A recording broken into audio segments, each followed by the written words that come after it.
हरियाणा की चर्चित सीटों में शामिल महम चौबीसी के सियासी माहौल में बड़ा उलटफेर हो गया है। बरसों तक महम की पॉलिटिक्स में दबदबा रखने वाले पूर्व विधायक आनंद सिंह दांगी ने सियासत से संन्यास ले लिया है और अपनी सियासी विरासत बेटे बलराम दांगी को सौंप दी है। 2024 को चुनाव को लेकर महम में बड़ा सियासी घमासान होगा, जहां एक तरफ दांगी परिवार दोबारा से विधायक बनने के लिए पूरी ताकत झोंकेगा, तो वहीं दूसरी तरफ हरियाणा जनसेवक पार्टी बनाने वाले बलराज कुंडू भी दोबारा विधायक बनाने के लिए कोई कोर कसर नहीं रखेंगे। 2024 के चुनाव को लेकर दांगी परिवार के फैसले से अब ये साफ हो गया है कि बलराज कुंडू की जीत का दरवाजा बंद हो गया है। इसका कारण साफ है।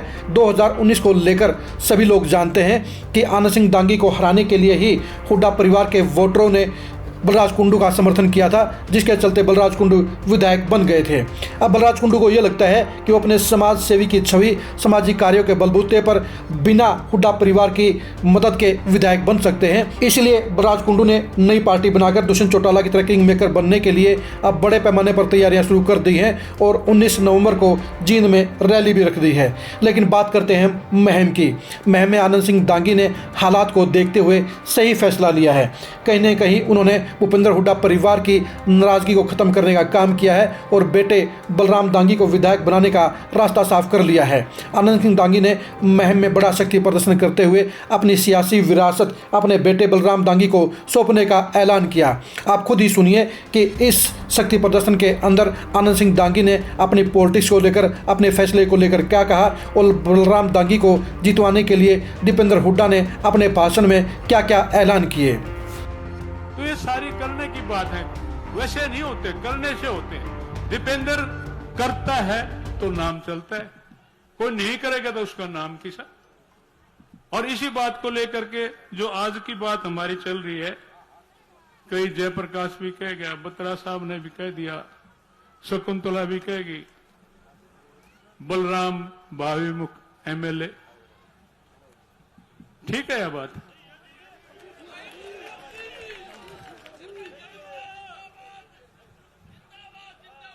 मैं क्या करूं?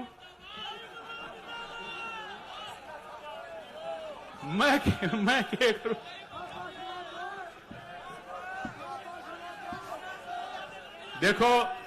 देखो बात ये,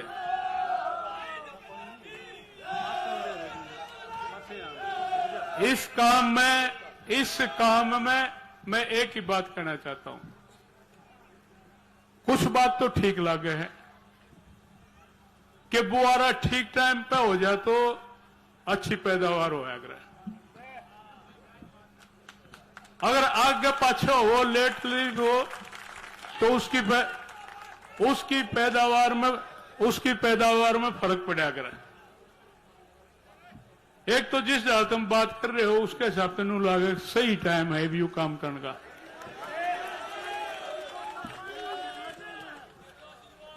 बोया है मुद्दा तो फालतू पै दिया कर। लेकिन इसके लिए मैं एक बात कहना चाहता हूं। यह बात पहली तो जब होगी जब तुम यू वायदा करोगे कि आनंद सिंह दांगी जितनी वोटों से पहले जीते है उससे ज्यादा वोटों से जिताओ। बात नहीं है, खाली बातों की बात नहीं है, यह कर्ण की बात है। और आज के जो राजनीतिक हालात हैं, उस हालात के हिसाब से अगर आप नियत से मेहनत करोगे, लगन से काम करोगे, अपनी जिम्मेवारी मान करके करोगे, तो कोई मुश्किल की बात नहीं है। और उससे पहले मेरी एक और बात मैं कहना चाहता हूं कि बलराम से पहले दीपेंद्र है। चाहे वो पार्लियामेंट की बात है, और मैं ये कहना चाहता हूं बेटा, मैं महाजन मैं एमएलए बनाकर चीफ मिनिस्टर बनावाएंगे।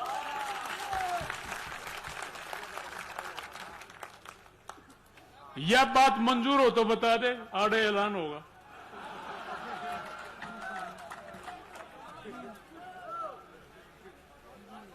और यह बात ना हो तो तेरा भाई तेरे दोनों बैठे इसका हाथ पकड़ ले। और इसको सीधा ऐलान ये है कि सारी जिंदगी इस भाई का साथ देना, धोखा मत देना किसी तरह से भी। धोखा अगर किसी को भी दिया जाता है तो वो बहुत माड़ी और छोटी बात होती है।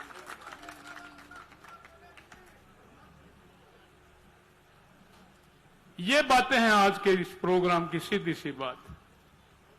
आप हजारों की संख्या में आए हो, 36 बरादरी के भाई। मैं गेट पर खड़ा हुआ था, एक एक आदमी से मिला हूं, एक एक की शक्ल मैंने देखी है, एक एक आदमी को पहचाना है। जिस प्रकार की मीटिंग आज 36 बरादरी के भाइयों की आई है, इस तरह से मीटिंग भी आनंद सिंह दांगे ने नहीं देखी। आज की जो मीटिंग है और आज को जो माहौल है, लोगों का अपने आप दुखी हो रहे हैं। आज रुझान बना है और टेलीफोन भी आते हैं, वैसे भी बात कर कहते हैं, आके भी कहते हैं भाई इनका हम साथ देवांगे। सीधी बात यह है आज के दिन। तो उसमें हमारी मेहनत की जरूरत है।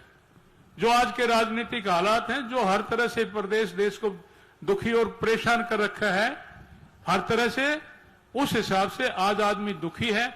और सुख कांग्रेस पार्टी ने दिया है, चौधरी भूपेंद्र सिंह हुड्डा के राज में मिला है। उस राज को याद करते हुए आज फिर सारे लोग कांग्रेस पार्टी से जुड़ना चाहते हैं। उस जोड़न में आप लोगों ने मेहनत करनी पड़ेगी। मेहनत कर दोगे तो पिछले रिकॉर्ड टूट जाओगे, ना तो भाई दूसरा हिसाब भी हो जाएगा। राजनीति है, बताओ क्या करना है।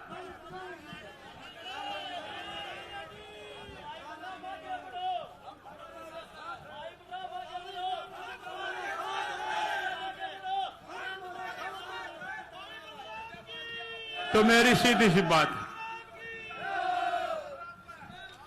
मैं अपने आप को, प्रधान जी बैठे हमारे, पार्टी प्रधान बैठे हमारे चौधरी उदयभान जी, और चौधरी भूपेंद्र सिंह हुड्डा हमारे नेता हैं। मैं पार्टी प्रधान जी को इस मुहिम की सभा में यह आश्वासन देना चाहता हूं कि प्रधान जी, आनंद सिंह दांगी की इस पार्टी की मजबूती के लिए, चौधरी भूपेंद्र सिंह के मान सम्मान के लिए, उनकी इज्जत के लिए कोई भी ड्यूटी लगा देना, आनंद सिंह दांगी पीछे नहीं मुड़ेगा कभी भी। हमने काम किया है, पहले भी इसी तरह से साथ दिया है।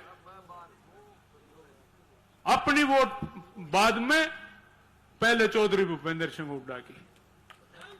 और इसी प्रकार से आज है, आज ये बात है। मैं दीपेंद्र को खुले शब्दों में यह कहना चाहता हूं कि बेटा, जिस प्रकार से जयप्रकाश ने आपसे वायदा लिया है, मैं ये कहना चाहता हूं कि आज इस रोहतक में आपकी आखिरी मीटिंग होनी चाहिए। हमारी जिम्मेवारी बनती है तरह से। पहले भी कभी कसर नहीं छोड़ी, पिछले इलेक्शन में भी मैम की तरफ से कोई कमी नहीं आई, सबसे ज्यादा वोट आई है। आधे से ज्यादा अकेले दीपेंद्र की वोट आई है, लेकिन कहीं से कमी रही है। और उस हिसाब से जो आमने सामने की बात रही है, उस बात में कोई फर्क आया तो वो बात अलग है, वरना मैम हल्के ने वोट देने में कसर नहीं छोड़ी। और अब की बार जब 70,000 वोट आई थी, तो अब की बार 90,000 वोट आप मैम से ले लेना, बस सीधी बात है।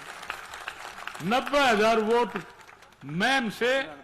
आज 15 अक्टूबर का दिन है, नवरात्रि का पहला दिन है। उस नवरात्रि के पहले दिन पर, अक्टूबर की 15 को, मैं आश्वासन देता हूं अपने भाई, अपने बेटे को, कि आप मैम हल्के से 90,000 वोट लोगे, इससे कम नहीं रहेगा। आप सब आए, ज्यादा और लंबी मैं नहीं करना चाहता, सारी बातें सबके सामने। लेकिन यह जरूर कहना चाहता हूं, थारा रुतबा बहुत बड़ा रुतबा है। छोटी मोटी बातों में लिल क्या ना करो। किते बस में बैठ जाओ, किते पहुंची बांधन में चले जाओ, किते किसे डाल, किते डाल। जिन लोगों के बारे में बीबीसी आधा घंटा बोला करती थी, उनका रुतबा ये रह गया। करे के कोई एक काम बताओ। और आज ये कहता है कि जो 9 साल पहले राज था, जिसने सारा हरियाणा लूट लिया, ये फिर उन्होंने ले आओगे। अरे लुटेरा तो खुद है। धोखेबाज तो तू खुद है। किस तरह से लोगों को धोखा देता है। सैकड़ों लोग पीछे पीछे घूमते हैं कि मेरे पैसे, मेरे पैसे, मेरे पैसे, और इन छोटी मोटी बातों में हमारे लोगों को बहका करके इस तरह की बात करता है। अब वो चलने वाली बात नहीं है, अब की बार चलने वाली बात नहीं है। मैं तो कैसेट सुन रहा था, उस कैसेट में एक भाषण देने लग रहा है श्रीमान जी, बोला वो पुरानी बातें ना छोड़ दो, जो चौधरी देवलाल और छोटू राम के नाम पर राजनीति करा करते, वह बात गई। इब मेरे जैसे नए भाई बालक न पकड़ो और साथ दो। इतनी बड़ी बात होगी, पागलपन की बातें हैं। मैं ज्यादा और नहीं कहना चाहता, डट जा भाई। सीधी एक बात है, अगर इस हरियाणा प्रदेश में किसी ने धक्के मरवा के इनसे धक्के मरवा देंगे। 10 साल हमारी भी सरकार रही, धक्के तो खाए होंगे हमने, धक्के तो खाए होंगे, मगर किसी को धक्का मारने की सोच भी दिमाग में कैसे आ सकती है किसी को, ये हमारी समझ की बात नहीं। इतना घमंड, ऐसा घमंड, तो ये घमंड इनका आज लड़ाई भाई, इनका घमंड 7वें आसमान पे है। मैं आप सबसे पूछना चाहता हूं, इनके घमंड को तोड़ोगे कि नहीं तोड़ोगे, मैं आपसे पूछना चाहता हूं। तो भाई जो है, और एक और मैं कहना चाहता हूं, अभी अंकल ने एक बात कही, दांगी साहब ने एक बात कही अभी, कि जो कुछ लोग यहां पे काम, सबको पता है कौन काम करे, लेकिन तकलीफ है। अब हम क्या करें, उनके तकलीफ है, उनको इस बात से तकलीफ है। बोला जी रेल की लाइन, बोला जी जो है फाइल खूगी, या आपने भी सुनी होगी, बोला फाइल खूगी, रेल की लाइन की फाइल खूगी, बोला जो है रेल की लाइन, मैं वह फाइल लेके आया हूं। मैं आपके बीच में किसी को जवाब नहीं देना चाहता, क्योंकि उनके तो तकलीफ दूसरी है, हमने पता है उनके क्या तकलीफ है, उनका मैं जवाब नहीं देना चाहता। लेकिन मैं पंचायत में, जो महम की हमारी पंचायत में, आप सबके बीच में सच क्या है झूठ क्या है, क्योंकि यहां का फैसला पंचायत में, उसकी भी और एयरपोर्ट की भी, ये मैं दिखाना चाहता हूं सबको। ये फाउंडेशन स्टोन, रेल की लाइन का फाउंडेशन स्टोन मल्लिकार्जुन खड़गे रख रहे हैं, जो वो रेल मंत्री थे, जो अभी कांग्रेस के अध्यक्ष हैं। साथ में हुड्डा साहब खड़े हैं, साथ में दांगी साहब खड़े हैं, हम खड़े हैं हासी के अंदर, हासी में रेल की लाइन की पटरी। 9/11/2011 में प्लानिंग कमीशन ने अप्रूव करी है रेल की लाइन। 15 नवंबर 2011 में हरियाणा सरकार, उस समय हुड्डा साहब मुख्यमंत्री थे, उन्होंने कहा कि इस रेल की लाइन में मैं मुफ्त में जमीन दूंगा, आप जल्दी बनाओ। 2012-13 के रेल के बजट में 143 करोड़ रुपए इस रेल की लाइन के मंजूर होकर रेल की लाइन के खाते में डल गए। 143 करोड़ 2012-13। 31 जुलाई 2013 को खड़गे जी ने हासी के अंदर इसका फाउंडेशन स्टोन रखा, और 20 दिसंबर 2013 को इसका सेक्शन 4 हुआ। जिनके सेक्शन 4 हुए हैं उन गांव में आप पूछ लेना, आप मोखरा से पूछ लेना, आप मदीना से पूछ लेना, जो अलाइनमेंट रेल की लाइन की कहां करी थी, कहां पे स्टेशन बने, कहां रेल रुके। और मैंने पहले भी कहा था, और मैं आज भी कह रहा हूं, ये रेल की लाइन हम मंजूर करा के गए थे उस दिन, रेल रोड रैली, उस दिन डबवाली तक, सिरसा तक 4 लेन की सड़क की का फाउंडेशन भी खड़गे जी ने रखा था, और इस रेल की लाइन का फाउंडेशन रखा था। जब सरकार गई तो ये वही लोग हैं जिन्होंने कहा कि सरकार चली गई, ये रेल की लाइन नहीं बनेगी। और तब भी मैंने कहा था कि भाई काम करके गए हैं, और ये काम पूरा होगा, क्योंकि काम शुरू हो चुका है। और जिस एक दिन ऐसा आएगा कि जब रेल में बैठकर हम दिल्ली से चलेंगे और महम के स्टेशन पे उतरेंगे, और वह दिन अभी आएगा। और उस दिन, जिस दिन आएगा, उस दिन मैं समझता हूं इन लोगों को इस बात की तकलीफ। और इसी तरीके से सरकार चलेगी, बड़ा नुकसान हो गया। अभी बता रहे थे चौधरी भान जी कि भाई 3 मेट्रो बनी, बल्लभगढ़, फरीदाबाद तक, गुड़गांव तक और बहादुरगढ़ तक। हमें बड़ा नुकसान हो गया, आपको पता है। मेट्रो लानी थी रोहतक तक, मगर जल्दी है, विकास का पहिया फिर घूमेगा, रेल भी चलेगी और मेट्रो भी आएगी, आप रुक जाओ, विकास का पहिया घूमेगा। और इसी तरीके ये एयरपोर्ट आपको तो पता है, लेकिन ये 2016 दिसंबर 2009 हुड्डा सरकार ने प्रपोजल भेजा भारत सरकार के पास कि जेवर की बजाय अंतरराष्ट्रीय एयरपोर्ट यहां हरियाणा में 3 जिलों के बीच में पड़ता है, रोहतक, हिसार, भिवानी, यहां बनाया जाए महम में। 23 जून 2010 को इंस्पेक्शन हुआ। आप इन सारे गांवों से पूछना कि इंस्पेक्शन हुआ था कि नहीं हुआ था। 15 अक्टूबर 2011 रक्षा मंत्रालय ने, भारत सरकार ने एनओसी दी कि एयरपोर्ट यहां पे बन जाएगा, क्योंकि इनका सिरसा में एयरफोर्स स्टेशन है। एनओसी रक्षा मंत्रालय से आनी थी। 15 अक्टूबर 2011। अप्रैल 2012 एयरपोर्ट अथॉरिटी ऑफ इंडिया ने फीजिबिलिटी स्टडी करी। नवंबर 2013 फीजिबिलिटी स्टडी का ग्रुप हमारे इन सारे गांव में आया और जनवरी 2012 मिनिस्ट्री ऑफ सिविल एविएशन ने अडॉप्ट किया उसका रिकमेंडेशन और कहा कि अगर एनसीआर में दूसरा एयरपोर्ट बने तो नोएडा जनवरी 2014 एनसीआर में दूसरा एयरपोर्ट बने तो जेवर की बजाय महम में बने। मगर सरकार बदल गई, एयरपोर्ट चला गया, जेवर में एयरपोर्ट बन रहा है। प्रधानमंत्री जी आए, उन्होंने कहा है जिस दिन एयरपोर्ट का फाउंडेशन स्टोन रखा वहां पर कि यहां पर लाखों बच्चों को रोजगार मिलेगा। मैंने वहीं कहा लोकसभा के अंदर, क्योंकि उस समय मैं लोकसभा में था। प्रधानमंत्री जी को वहीं पे मैंने कहा कि आप एक भारत की बात करते हो, मैं पूछना चाहता हूं एक भारत में एयरपोर्ट यहां से उठा के आप वहां लगे, एक भारत में हरियाणा का भी हिस्सा है कि नहीं, रोहतक का भी हिस्सा है कि नहीं। मैं आपसे यही सवाल पूछता हूं, जवाब नहीं था। और इसलिए जवाब नहीं था कि एयरपोर्ट यहां का मंजूर था। यहां की सरकार ऐसी आई जिनको हरियाणा के हकों को वकालत करने की जिनमें क्षमता नहीं दिखाई दी, जो हमारे मुख्यमंत्री जी हैं। एक बार भी किसी ने नहीं कहा कि एयरपोर्ट यहां मंजूर है। तकलीफ इस बात की है, कम से कम यहां के जो सांसद जीत के गए उनको कहना चाहिए अब, मगर एक बार भी। ये तो वो सांसद हैं जो ये कहते थे, मुझे तकलीफ इस बात की नहीं कि मैं हारा चुनाव में हार जीत चलती है प्रजातंत्र में।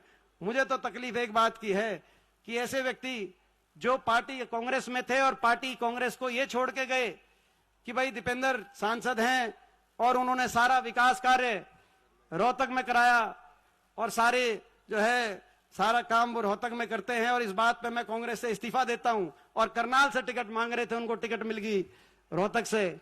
मेरे मन में इस बात की टीस है। मैं आप सबसे पूछना चाहता हूं, मेरा घर है, मेरा परिवार है, मैं कोई काम, अपना कोई काम लोकसभा में सांसद के रूप में क्या किया क्या नहीं, आप सब मेरे से ज्यादा जानते हो। ना कोई काम की बात है क्या। मैं पूछना चाहता हूं आपसे कि भाई इस बार नुकसान, मेरे को कह रहे थे अभी कईयों ने कहा कि नुकसान ये हुआ कि आप चौथी बार जाते, सबसे सीनियर मोस्ट थे आप लोकसभा में कांग्रेस संसदीय दल के, आपको बहुत अच्छा मौका मिलता और देश के विपक्ष में आपका नाम होता। मगर नुकसान उससे ज्यादा ये हुआ कि जो ये 3900 वोटों का फर्क रह गया ना, ये नहीं रहता। अगर यहां से हम जीत जाते लोकसभा तो चंडीगढ़ में आपकी सरकार बनती, ना एक किसान आंदोलन देखना पड़ता, ना ये कर्मचारी आंदोलन देखना पड़ता, ना मजदूर आंदोलन, ना खिलाड़ी आंदोलन। आज हरियाणा में आपकी सरकार होती। मैं आप सबसे महम हमेशा से ये महम से भाई हुड्डा साहब का और दांगी साहब का एक जो प्यार रहा है, और महम का और कलोई का जो रिश्ता रहा है हमेशा, और एक ये भी समय था कि कलोई से भी ज्यादा लीड महम से आई। मैं वो समय नहीं भूल सकता। मैं आपसे पूछना चाहता हूं भाई, इस बार ये जो कही है बात कही है, मैं 36 बिरादरी से पूछना चाहता हूं। 20 साल आपके एक एक दिन का हिसाब किताब मेरा आपकी आत्मा देगी, आपके दिल में है। मैं आपसे पूछना चाहता हूं सबसे कि भाई इस बार भाई महम कलोई से पीछे तो नहीं रहेगा। इस बार मैं आप सबसे पूछना चाहता हूं, और मैं आपको ये विश्वास दिलाता हूं, आपका आशीर्वाद खाली नहीं जाएगा। आपका आशीर्वाद हरियाणा में भी रंग लेके आएगा, और आपके आशीर्वाद से अवसर मिलेगा तो देश में भी आपके नाम को मैं ऊंचा लेके जाने दूंगा। आपको कभी नीचा देखने का अवसर मिलेगा नहीं, ये मैं आपको विश्वास दिलाता हूं। तो मैं आखिर में एक बात जो हमारे अध्यक्ष जी को कहनी थी वो, मगर मैं अपनी बात, आपको पता है अध्यक्ष जी ने कहा कि जी आप भी कवर करना। हमारे संकल्प हैं जिनको लेके आपको जाना है, हर जगह जाना है, और हमारे संकल्प हैं 5-7 संकल्प हैं। हाथ से हाथ जोड़ेंगे हरियाणा में, 36 बिरादरी हर भाई को दूसरे भाई को प्यार और प्रेम से जोड़ेंगे। हाथ से हाथ जोड़ेंगे हरियाणा के बड़े बुजुर्गों को 6,000 देश में डंके की चोट पे सर्वाधिक बुढ़ापा पेंशन से जोड़ेंगे। हमारा संकल्प, हाथ से हाथ जोड़ेंगे। 300 जो हिमाचल की हमारी सरकार ने करके दिखाया, 300 यूनिट फ्री बिजली से बिजली उपभोक्ता को जोड़ेंगे, हाथ से हाथ जोड़ेंगे। कर्मचारियों को ओल्ड पेंशन स्कीम से जोड़ेंगे, हाथ से हाथ जोड़ेंगे। जो अभी अध्यक्ष जी कह रहे थे कि 1,83,000 पद जो रिक्त पड़े हैं, 2 लाख नौकरियों की तुरंत भर्ती निकाल के हाथ से हाथ जोड़ेंगे। हरियाणा के नौजवान को रोजगार से जोड़ेंगे, हाथ से हाथ जोड़ेंगे। खिलाड़ियों को मान सम्मान से जोड़ेंगे, हाथ से हाथ जोड़ेंगे। जो हमारे किसान हैं उनको एमएसपी की गारंटी, जिसके लिए किसान आंदोलन हुआ, किसान को एमएसपी गारंटी से जोड़ेंगे। और हरियाणा को उसी विस्तरीय विकास से जोड़ेंगे। दिल्ली के 3 तरफ हमें उदाहरण हमारा होना चाहिए, उस विस्तरीय विकास से जोड़ेंगे। जो प्रोजेक्ट हमारे छिन गए, कहीं रेल कोच फैक्ट्री छिन गई, कहीं एम्स के अंदर अस्पताल छिन गए, कहीं हमारा एयरपोर्ट छिन गया, तो हाथ से हाथ जोड़ेंगे। कहीं मेट्रो आनी थी वो रुक गई, तो हाथ से हाथ जोड़ेंगे। उसी विस्तरीय विकास से हरियाणा को जोड़ेंगे और हरियाणा को खुशहाली और विकास में, आपसी भाईचारे प्यार में देश में सबसे आगे पहुंचाएंगे। तो ये हमारे संकल्प है। इन संकल्पों को लेकर आप सब जो है, आप सबको जाना है पूरे। और भाई हाथ से हाथ जोड़ेंगे। 100-100 गज के प्लॉट, गरीब आदमी को जो 100 गज के प्लॉट की स्कीम खत्म कर दी, गरीब को 100-100 गज के प्लॉट से जोड़ेंगे और मकान से जोड़ेंगे। मैं आखिर में एक बार फिर आप सबको बधाई देता हूं। और आज के प्रोग्राम में जितनी मेहनत हमारे, मुझे खुशी है इस बात की कि दांगी साहब ने का तो आशीर्वाद है ही, लेकिन जो मेहनत इस प्रोग्राम के लिए बलराम ने करी। लेकिन मैं एक बात कहना चाहता हूं, केवल आज के प्रोग्राम की नहीं है। मैंने देखा है लगातार निरंतर, आज के प्रोग्राम की बात नहीं है, सारे कह रहे हैं जी आज के प्रोग्राम की, जुकर बलराम ने पहली बार मेहनत करी हो। मैं इस बात की गवाही दे सकता हूं, जितनी मेहनत कांग्रेस पार्टी के लिए, हमारे इस संघर्ष के लिए हर कदम पे लगातार निरंतर बलराम कर रहे हैं, मैं इनको आज की बहुत बहुत बधाई भी देता हूं। और मैं ये शुभकामनाएं देता हूं, बलराम इसी ईमानदारी, इन्हीं संस्कारों को और इसी मेहनत के रास्ते पे आप आगे चलो। आपके साथ हमारी सबकी पूरी शुभकामनाएं हैं। आपको बहुत बहुत मैं बधाई दोबारा देते हुए एक बार सबका धन्यवाद करता हूं। खाने का था, और भाई ये खाने का प्रोग्राम था, लेकिन मैं कहूंगा अब खाने पे जाएंगे। तो वैसे तो ये 10 बजे का टाइम दे रखा था बलराम ने, आज टाइम क्या हो गया बलराम? 3:30 हो गए। तो भाई ये रैली पहले था कार्यालय उद्घाटन, अब ये सरकार के खिलाफ 1 दिवसीय धरना मानो और खाना ही खाएंगे, तो 1 दिन का भूख हड़ताल भी मानना है सरकार के खिलाफ। बहुत बहुत धन्यवाद। आपने खुद ही ये सुन लिया होगा कि किस तरह से बलराम दांगी को विधायक बनाने के लिए जहां आनंद सिंह दांगी ने पिता के तौर पर कुर्बानी देने का काम किया है, तो वहीं दीपेंद्र हुड्डा ने भी उसे विधायक बनाने के लिए भरपूर समर्थन देने का ऐलान किया है। इन दोनों के ऐलान, दोनों के भाषण बता रहे हैं कि अब महम के अंदर बलराज कुंडू की दाल नहीं गलेगी, उनके लिए विधायक बनना मुमकिन नहीं होगा। क्योंकि जहां एक तरफ दीपेंद्र हुड्डा विधायक के साथ साथ यहाँ से अपने लिए बड़ा समर्थन चाहते हैं, वहीं दूसरी तरफ दांगी परिवार भी सियासत की नई पारी शुरू करना चाहता है। आनंद सिंह दांगी दीपेंद्र हुड्डा के साथ अपने बेटे बलराम दांगी को सौंपकर अगले रास्ते पर बढ़ गए हैं और भूपेंद्र हुड्डा भी बेटे दीपेंद्र हुड्डा को सीएम बनाने के लिए महम का विधायक अपनी पार्टी का चाहते हैं। यही वजह है कि अब महम के अंदर बलराम दांगी के विधायक बनने के आसार प्रबल हो गए हैं और बलराज कुंडू की जीत के आसार खत्म हो गए हैं। 2024 के चुनाव में महम सीट के चुनावी घमासान को जानने के लिए आप खरी खरी न्यूज़ के साथ बने रहिए। 2024 में बलराम दांगी के सियासी भविष्य को जानने के लिए आप खरी खरी न्यूज़ के साथ बने रहिए। 2024 में बलराज कुंडू के अंजाम को जानने के लिए भी आप खरी खरी न्यूज़ के साथ बने रहिए। आप हमारे फेसबुक पेज को फॉलो कीजिए, आप हमारे यूट्यूब चैनल को सब्सक्राइब कीजिए। नमस्कार।